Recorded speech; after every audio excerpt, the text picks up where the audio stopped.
થોડોક વાયર કાપ્યો એમાં તો ખોખરભાઈ 80 થઈ ગયા, વાયા ધોળા મારવા. જય માતાજી મિત્રો, આજ છે આપણો ડે 18. આપણે સવારમાં નીકળી ગયા હતા ઓફિસે જવાના. ખાંડીપોળે રવિ હતો, એનો વિડીયો ઉતારત કે ના નહીં પાડવાની, હાથ પાડવા. ત્યાંથી આવી ગયા ઓફિસે આવીને સ્ટોરમાં વિડીયો ઉતારતો દિલીપભાઈએ જોયું તો પગ ઉપર પગ ચડીને બેસી ગયા મહારાજા. પછી મેન દિલીપભાઈએ ખેંચીને તો કરી ટ્રાય, પણ આ 10 નો કેબલ સોલાતો નતો ને પછી બાંધી દીધો જારીએ, પણ તોય મેર નતો આવતો. એટલે ખોખરભાઈને બોલાવવો પડે. એ કે મને પૂછ્યા વગર કે તમે વાયર સોયલો જ છીનો, સીધી હાલ ચાલાકી કરવા મને. દિલીપભાઈ સામે આંગળીયું કરે ને ઓલા હાથ ચાલાકી કરે ને ખોખરભાઈ ઉભા રહી ગયા ત્યાં ગો ચાલી ગણે. બાકી લાગે નીંજા હથોડી જેવા હો.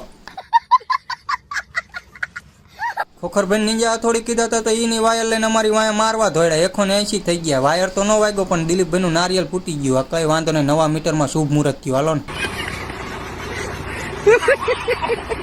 નીચે આવીને જોયું બધાની રિમાન્ડ લેવાની તૈયારીમાં હતા. મેન સાહેબ તા કોકે આડો હાથ દઈ દીધું કેમેરાની. આપણો મગજ વહી ગયો તો હતું કોણ?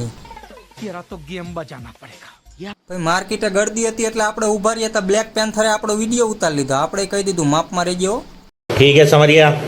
માર્કેટમાંથી તો માન નીકળીને પછી આપણે જવા દીધું કેરાળા બાજુ. આજના 2 મીટર એ બાજુ જતા એટલે પછી મીટર બીટર નાખીને થઈ ગયા આપણે રિટર્ન. વિડીયો જોવાની મોજ આવી હોય તો ફોલો કરતા જજો ને યુટ્યુબમાં સબસ્ક્રાઈબ કરી લેજો. આજના વ્લોગમાં એટલું જ તે. મળીએ કાલે. જય માતાજી.